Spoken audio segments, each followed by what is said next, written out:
నమస్తే అమ్మా. నమస్తే. అమ్మ, ఇప్పుడు యూనివర్స్ అనేది నేను ఏది మంచి అనుకుంటే అదే జరుగుతుంది. ఏది నెగెటివ్ అనుకుంటే అదే జరుగుతుందని అన్నారు. అయితే ఇప్పుడు ఒక పేదవాళ్ళు ఉన్నారనుకోండి. నేను పేదవాడిని అనుకుంటే యూనివర్స్ అనేది అలానే జరుగుతుందంటారా? ఇప్పుడు మనీని అట్రాక్ట్ చేయాలంటే యూనివర్స్‌తో ఏ విధంగా కనెక్ట్ అవ్వాలంటారు? ఇప్పుడు చూడనా మనం అనుకున్న కోరిక విశ్వంతో మాట్లాడడానికి ఒక లెవెల్. హ్మ్. డబ్బు కావాలంటే ఒక ఎనర్జీ లెవెల్. రిలేషన్‌షిప్ కావాలంటే ఒక ఎనర్జీ లెవెల్. ఇల్లు కావాలంటే ఒక ఎనర్జీ లెవెల్. బంగారం కావాలంటే ఒక ఎనర్జీ లెవెల్. ఈ విశ్వం మొత్తము ఎనర్జీతోటే ఉంటుంది. ఆ ఎనర్జీ లెవెల్స్‌లో మనం ఏ ఎనర్జీ లెవెల్‌లో ఉన్నామో ఈ 12 లాస్ నీకు తెలిస్తేనే అట్రాక్షన్ ఆఫ్ లా వస్తుంది. లేకపోతే రాదు. ఏంటి చెప్పు? ఇప్పుడు ఒక మనిషి ఉన్నాడు. ఒక మనిషి ఉన్నప్పుడు ఏం ఏం చేస్తున్నాడు ఆయన? ఈ ఒక్క ఒక్క మనిషికి డబ్బు బాగా ఉంది అతని దగ్గర. డబ్బు బాగా ఉంది కానీ ఒక్క రూపాయి కూడా దాన ధర్మాలు చేయలేదు. ఎవ్వరికి ఇచ్చిన పాపాన పోలేదు. డబ్బులు జాగ్రత్తగా కూడబెట్టుకొని ఎప్పుడైతే ఈయనకు వేరే ఏదైనా రిలేషన్షిప్స్లో దెబ్బతింటే డబ్బుతో సంబంధం లేదు కదా. ఎవరు అతను చూడండి వినడరా. వాడు బతికినన్ని రోజులు ఒక్కనాడు చాయ్ పోసినోడు కాడు, ఒక్కనాడు ఎక్కడికన్నా పోదామని 10 రూపాయలు ఎక్కడికన్నా ఖర్చు పెట్టినోడు కాదు అని ఈ రిలేషన్షిప్లో ఎవ్వరు కూడా వాడి దగ్గరికి రారు. అవునా? అట్లాంటి సంఘటనని ఈ విశ్వం అంతా చెక్ చేసి చూస్తుంది. నీ బ్యాంక్ బ్యాలెన్స్ 1000 రూపాయలు ఉన్నాయనుకో, విశ్వంలో ఎప్పుడో నువ్వు దాన ధర్మాలు చేసి పుట్టావు, నువ్వు ఒక మంచి చేసి పుట్టావు. అలా మంచి చేస్తేనే ఈ విశ్వంలో నీవు అడిగినప్పుడు ఇస్తుంది.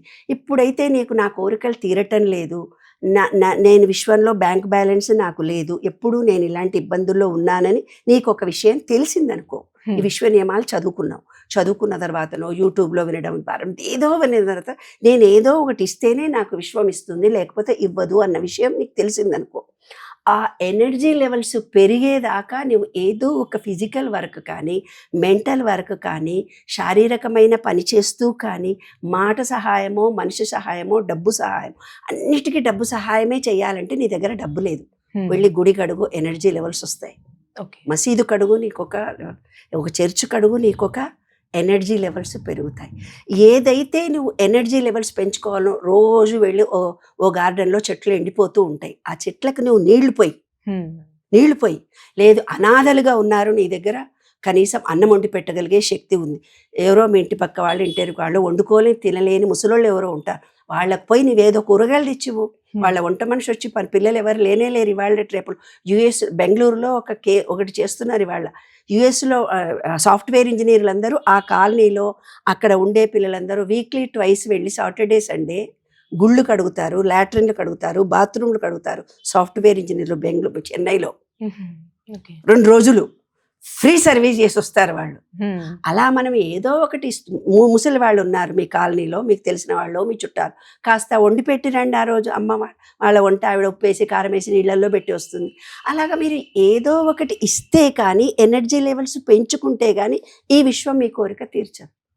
ఎనర్జీ లెవెల్స్ పెంచుకోవాలనే జ్ఞానం నీకు తెలియాలంటే విశ్వంలో 12 సూత్రాలు ఉన్నాయని నీకు తెలియాలి. ఒక కష్టం వచ్చింది, ఒక ఇబ్బంది వచ్చింది, ఒక ఆర్థికమైన ఇబ్బందిలో ఒక వ్యక్తి పడ్డాడు. అంటే బిజినెస్ మంచిగా బాగా డబ్బున్నవాడే బిజినెస్లో లాస్ వచ్చింది అనుకో, ఎప్పుడు లాస్ తోటే ఉండను. ఎప్పుడైతే నాకు ఇవాళ లాస్ వచ్చిందో రేపు మంచి రోజులు కూడా వస్తాయి అనేది ఒక లా. ఇది అంటే ఏంది?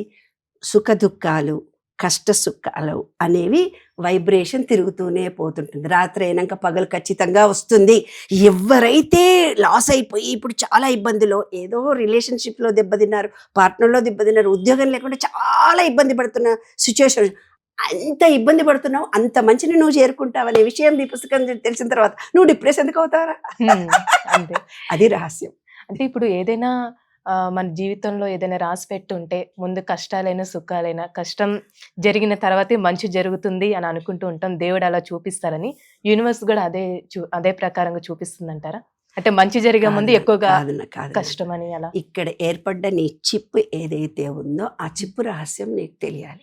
ఈ ఎనర్జీ పాయింట్ చిప్ ఏదైతే ఉందో, సెల్ ఫోన్లో నువ్వు చిప్పు మారుస్తావు నాన్న.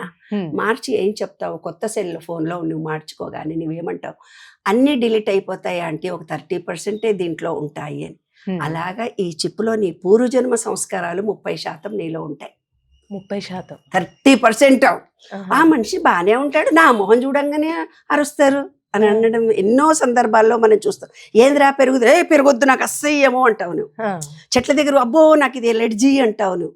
అంటే నీకు కొన్ని నమ్మకాలు, విశ్వాసాలు, పూజలు నీ భయపడితే నీకు వచ్చాయి. ఆ పూజ పూజ చేయం చేయాలి, సెల్యూట్ కొట్టిన దేవుడు నా మాట వింటాడు అంటారు కొంతమంది. Yes, that is right. విశ్వాసంతో దేవుడు ఎదురుగానే కూర్చోక్కర్లేదు. సంపూర్ణ శరణాగతితో నీవే ఉన్నావు నాయన అనుకున్నా కూడా ఆయన ఫలితం ఇస్తాడు. అట్లా 30%. ఇంకో 30% ఎక్కడి నుంచి వచ్చింది? నువ్వు ఏ వంశంలో పుట్టావో డిఎన్ఏ నుంచి వస్తుంది. కొందరికి ఒక ఫ్యామిలీలో ఒక 30% డిఎన్ఏలో వస్తుంది. పిల్లలు పుట్టరు, వాళ్ళ ఇంట్లో పిల్లలు పుట్టగానే చంపేశారు. ఆడపిల్లలు 4 పుట్టారని 3 చంపేశారు. ఏ ప్రెగ్నెన్సీ రాదు, 7 తరాల వరకు ఆడోళ్ళు పుడతారు, చచ్చిపోతారు. మాతృదోషం వాళ్ళ ఇంట్లో. ఒక చెల్లెలు ఆస్తి గుంజుకుంటాడు ఒకడు, నాయనమ్మనో ఎవరో 3 అన్నదమ్ముల్లో చెల్లెళ్ళు ఉంటే ఆస్తి వస్తుంది. ఆ ఆస్తిని వీళ్ళు అనుభవిస్తూ ఉన్నప్పుడు వాళ్ళ డిఎన్ఏలో మాతృదోషం కలిగి మెంటలీ రిటార్డెడ్ పుడతారు, మనసు స్థిమితంగా ఉండదు, ఎడ్డెడ్డోళ్ళు పుడతారు, ఆస్తులు అనుభవించరు. ఇంకా లేదు, ఒక తండ్రినే కష్టపెడతారు, మేల్నే కష్టపెడతారు, ఫిమేల్ మేల్ను కష్టపెట్టిందనుకో. ఒక ప్రియుడిని మోసం చేసింది, ఒక ప్రియుడే ఒక మగ ఆయనని మోసం చేసింది, ఆడపిల్లని వాళ్ళ నాన్ననే మోసం చేసింది, వాళ్ళ తమ్ముడినే తన కొడుకునే మోసం చేసింది. ఎప్పుడైతే పురుషుడిని నువ్వు మోసం చేసి అన్యాయం చేసి ఇబ్బంది కలిగించి వాడు ఏదైనా సూసైడ్ చేసుకొని చచ్చిపోతే పితృదోషము అని వస్తుంది నీకు. బుచ్చి ఏం జరుగుతుంది? కళ్ళు పోయి గుడ్డిదానిలా పుడతావు. అది రహస్యం. ఇప్పుడు గుడ్డోళ్ళుగా పుట్టిన వాళ్ళందరూ ఏమిటితే ఒక పురుషుడికి అన్యాయం చేసిన వాళ్ళే గుడ్డోళ్ళే పుడతారు. మనలో కూడా ఎప్పుడైతే సూర్యదోషము మన బాడీ మన ఎనర్జీ లెవెల్స్లో, అంటే గ్రహచారంలో గురువు మారిండు, శుక్రుడు మారిండు, శని మారిండు, ఏదేదో మారుతుంది, ఈ గ్రహదశ ఇలాగే ఉంటుందని సైన్స్ ప్రకారం అస్ట్రాలజీ చెప్తారు కదా. చెప్పినప్పుడు శుక్రదోషం జరిగినప్పుడు మీరు కూడా ఏదో చిన్న తప్పులు చేసినప్పుడు కళ్ళు ఆపరేషన్ జరుగుతాయి, మనకి కంటి జబ్బులు వస్తాయి. అది ఆ ఎనర్జీ లెవెల్స్ని బట్టి ఉంటాయి నాన్న, అంతే. అదే రహస్యం. ఖచ్చితంగా మనం చేసింది 30% డిఎన్ఏలో వస్తుంది. తర్వాత ఇంకో 30% ఎక్కడి నుంచి వస్తుంది? వరంగల్లో పుట్టిన వాళ్ళకి నమ్మకాలు, విశ్వాసాలు, పూజలు వేరు. కొడైకెనాల్లో పుట్టిన వాళ్ళకి నమ్మకాలు, విశ్వాసాలు. ఈస్ట్ నార్త్లో పుట్టిన వాళ్ళు, కాశీలో పుట్టిన వాడికి వేరే, యుఎస్లో పుట్టిన వాళ్ళకు వేరు. అంటే ఈ విశ్వం ఎంతో పెద్దది. దాంట్లో ఎక్కడెక్కడో పుడతారు, ఎక్కడెక్కడో నమ్మకాలు, విశ్వాసాలు, వాళ్ళ ధారణ, వాళ్ళ ఆహారపు అలవాట్లు అన్నీ ఉంటాయి. నీ దగ్గరికి వచ్చిన తర్వాత ఒక ఆంధ్ర అమ్మాయి తెలంగాణ పెళ్లి చేసుకున్నాడు అనుకో, ఏమయ్యా అంటుంది. ఏమనుకుంటున్నాను, కళ్ళు గిళ్ళు కనపడవా, నన్ను అయ్యా అని పిలుస్తావా? తెలంగాణలో అయ్యా అని పిలిస్తే చాలా గొప్ప. వాడు తిడతాడు పెళ్ళాన్ని, ఏమరా నీ కళ్ళు గిళ్ళు కనపడలేదా, పెమ్మగుడిని గౌరవించేది రాదా, ఏమండి మీరు, ఆ అమ్మాయికి రాదు. ఎవండి మీరు అనడం తెలీదు. అమ్మాయి పుట్టి పెరిగింది పల్లెటూరులో. కాబట్టి 30% ఒక 10 మన నిత్య జీవితంలో ఉండేవి వస్తాయి. కాబట్టి ఈ డిఎన్ఏని కానీ, నీ పూర్వజన్మ సంస్కారాన్ని కానీ, ఈ నీవు పుట్టి పెరిగిన వాతావరణాన్ని కానీ మార్చుకోవాలంటే నీ థాట్ ఫీలింగ్ని చేంజ్ చేసుకుంటే విశ్వ నియమాలు అవే. డిఎన్ఏను మార్చుకోవచ్చు, తర్వాత నీ అనుభవాలను మార్చుకోవచ్చు. నువ్వు పుట్టి పెరిగిన వాతావరణంలో జిడ్డు ఆలోచనలు. ఒక ఫ్యామిలీ నాన్న ఎంత గొప్పదనుకున్నావు, వాళ్ళు ఎస్సీ ఎస్టీలు, అంటే వాళ్లకు ఎన్నో ఎకరాల స్థలం ఉంది. ఎవరో ఆంధ్ర వాళ్ళు వచ్చారు, 1000కి 2 లక్షలకు చిన్న 100 గజాలు 50 గజాలు ఇచ్చి వాళ్ళు తీసుకున్నారు. అరే మన బతుకులన్నీ ఇట్లనే ఉంటాయి బిడ్డ, మనం కష్టపడితేనే జీవితం వస్తుంది బిడ్డ అనుకున్నారు. మళ్ళీ ఇప్పుడు గార్బేజ్ రిక్షా వాళ్ళుగా మిగిలినారు. ఇంకోడేమో పాలు అమ్ముతాడు, ఇంటి ముందర రోజు పాలు పెట్టుకొని. ఇప్పుడు ఆ పొలాలు కొనుక్కున్నాడు కోటీశ్వరుడు. ఎందుకు? వాళ్ళ సబ్ కాన్షియస్ మైండ్లో మా ఇంతే మనం ఎదగము అన్న భావననే ఉంది. గవర్నమెంట్ ల్యాండ్ ఇచ్చింది, అమ్ముకున్నారు, 50 గజాల స్థలం తీసుకొని ఇల్లు కట్టుకున్నారు.